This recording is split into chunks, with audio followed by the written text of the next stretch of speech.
Hello friends. आज की video में बात करेंगे हम BEML के बारे में। यहाँ पे कंपनी को काफ़ी बड़े अमाउंट का जो है ऑर्डर मिलते हुए नज़र आ रहा है।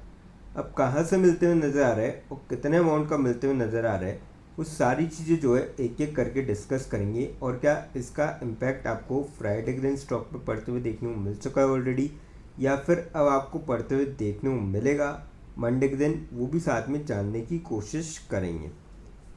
फिर बात करेंगे हम यहाँ पे महिंद्रा एंड महिंद्रा के बारे में। इसको लेके काफ़ी शानदार खबर निकल के आ रही है, जिसके चलते मुझे लगता है कि आने वाले टाइम में आपको इसमें जो है सेल्स और रेवेन्यू वो इंक्रीज़ होते हुए नज़र आ सकता है। तो ऐसी क्या खबर है वो डिस्कस करेंगे, और इसका इम्पैक्ट क्या आपको शॉर्ट टर्म में देखने को मिलेगा या फिर लॉन्ग रन में ही देखने को मिलेगा, साथ में ये भी जानने की कोशिश करेंगे। फिर बात करेंगे हम कोचिन शिपयार्ड के बारे में। इनके Q1 के यहाँ पर रिजल्ट्स निकल के आए थे और स्टॉक में जो आपको गिरावट देखने को मिली। तो क्या रिजल्ट्स थे और क्या रिजल्ट्स के कारण ही आपको स्टॉक में गिरावट देखने को मिली, और कहाँ तक अब स्टॉक जा सकता है, ये सारी चीज़ें जो है एक एक करके डिस्कस करेंगे। तो सबसे पहले बात करते हैं BEML की फ्राइडे के दिन क्लोजिंग की। 1871 पे आपको देखने को मिली क्लोजिंग फ्राइडे के दिन। 2.07% तक स्टॉक गिरता हुआ नजर आया और लगभग 40 रुपये की स्टॉक में गिरावट देखने को मिली।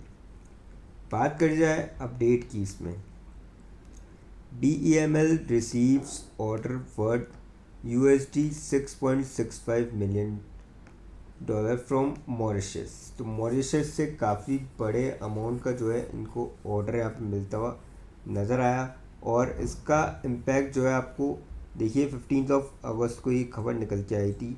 तो डेफिनेटली मंडे के दिन इसका पॉजिटिव इम्पैक्ट आपको देखने को मिल सकता है, क्योंकि काफ़ी बड़े अमाउंट का जो है ऑर्डर है for supply of BE220G hydraulic excavators.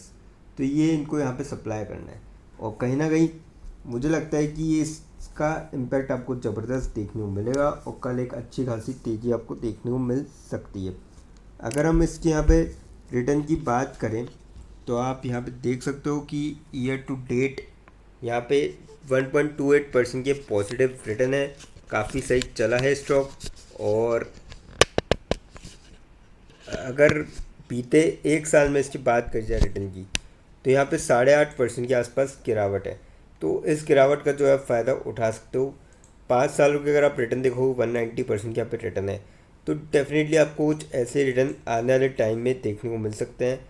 तो मेरे ख्याल से इस स्टॉक के अंदर लॉन्ग टर्म के पॉइंट ऑफ व्यू से बाइंग जो है करी जा सकती है। अब बात करते हैं महिंद्रा एंड महिंद्रा के बारे में। 3422.4 पे आपको क्लोजिंग देखने को मिली फ्राइडे के दिन। 0.17% तक स्टॉक टूटता हुआ नजर आया और 5.8 रुपीज़ की जो है गिरावट देखने को मिली स्टॉक के अंदर। बात करी जाए अपडेट की इसके, तो अपडेट कुछ ऐसा है कि Mahindra bets on AI tech to wrestle with heavy truck biggies, eyes 5% market share and HCVs। तो ये काफ़ी बड़ी यहाँ पे चीज़ देख रहे हैं महिंद्रा की तरफ से। और company is using onboard AI fuel efficiency gains and uptime guarantees to strengthen its heavy truck proposition as it seeks to regain market share and scale its wider truck and bus business. तो ये काफ़ी बड़ी यहाँ पे चीज़ है, और अगर ऐसा होता है तो डेफिनेटली इनके जो सेल्स और रेवेन्यू है वो आपको ज़बरदस्त तरीके से इंक्रीज़ होते हुए नज़र आएंगे। अभी देखिए 5% मार्केट शेयर पे विचार कर रहे हैं, और डेफिनेटली अगर अगर सक्सेस होता है तो आगे और कैप्चर करने की कोशिश करेंगे। आप देख सकते हो कि टाटा मोटर्स को लगातार ये टक्कर दे रहे हैं गाड़ियों के मामले में, पैसेंजर व्हीकल्स के मामले में।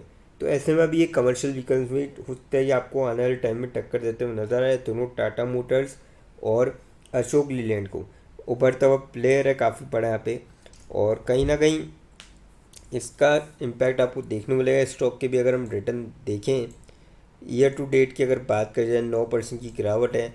एक साल में स्टॉक 1.16% पॉजिटिव चला है। 5 साल में स्टॉक ने 335% के यहाँ पे बढ़िया रिटर्न दिए हैं, और वैसे ही कुछ रिटर्न आपको आने वाले टाइम में भी देखने को मिल सकते हैं। तो मेरे ख्याल से डेफिनेटली इस स्टॉक को लॉन्ग टर्म के पॉइंट ऑफ व्यू से लिया जा सकता है। अब बात करते हैं यहाँ पे कोचिन शिपयार्ड के बारे में।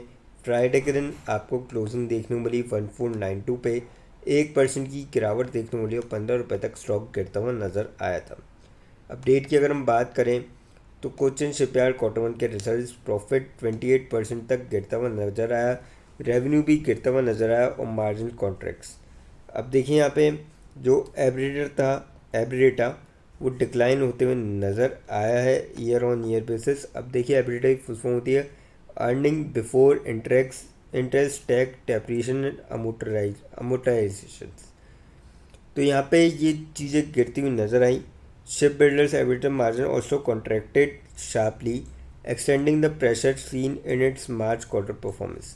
तो मार्च में कुछ खास रिजल्ट नहीं थे और जून क्वार्टर में भी आपको यहाँ पे गिरावट देखने को मिली है कोचिन शिपयार्ड के अंदर। अगर आप नंबर देखोगे, कंसोलिडेटेड नेट प्रॉफिट 27.7% तक गिरते हुए नजर आए to 135.8 crore compare to 187.9 crore. अब देखिए कंपनी प्रॉफिटेबल तो है, पर अगर ऊपर से नीचे जाती परफॉर्मेंस तो ये थोड़ा सा ख़राब होता है। और कॉरस्पॉन्डिंग क्वार्टर के अंदर जो लास्ट क्वार्टर में ये चेंज हुआ है, रेवेन्यू फ्रॉम ऑपरेशंस भी 7% तक गिरते हुए नजर आए। 910 करोड़ के इस क्वार्टर में हुए थे, जबकि पहले 977 करोड़ के थे।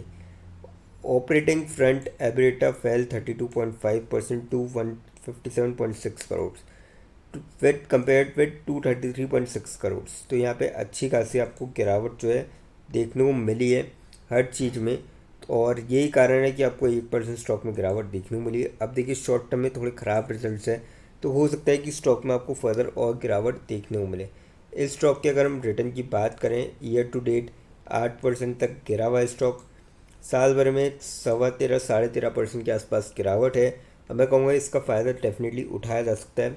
52 वीक्स है 1979 का है, लगभग अपने हाई से लगभग 500 रुपये अभी नीचे चल रहा है, तो इसका जो है आप हाई से फ़ायदा उठा सकते हैं। कंपनी फंडामेंटली काफ़ी स्ट्रॉन्ग है और लॉन्ग रन में आपको कुछ ऐसे रिटर्न देखने को मिल सकते हैं जैसे इसने बीते 5 सालों में दिखाए हैं।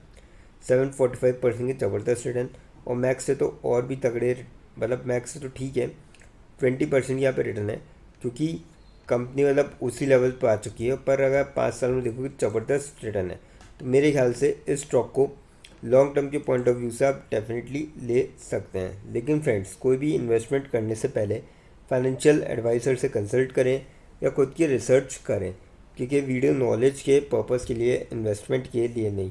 दोस्तों, अगर वीडियो अच्छी लगी हो तो चैनल को लाइक और सब्सक्राइब ज़रूर करें, ताकि आने वाले टाइम में आपको और भी ऐसे अपडेट्स मिलते रहें। और हाँ दोस्तों, आप हमको जो है कमेंट सेक्शन में ज़रूर बता सकते हैं कि नेक्स्ट वीडियो जो है आपको कौन से स्टॉक पर चाहिए। थैंक यू दोस्तों।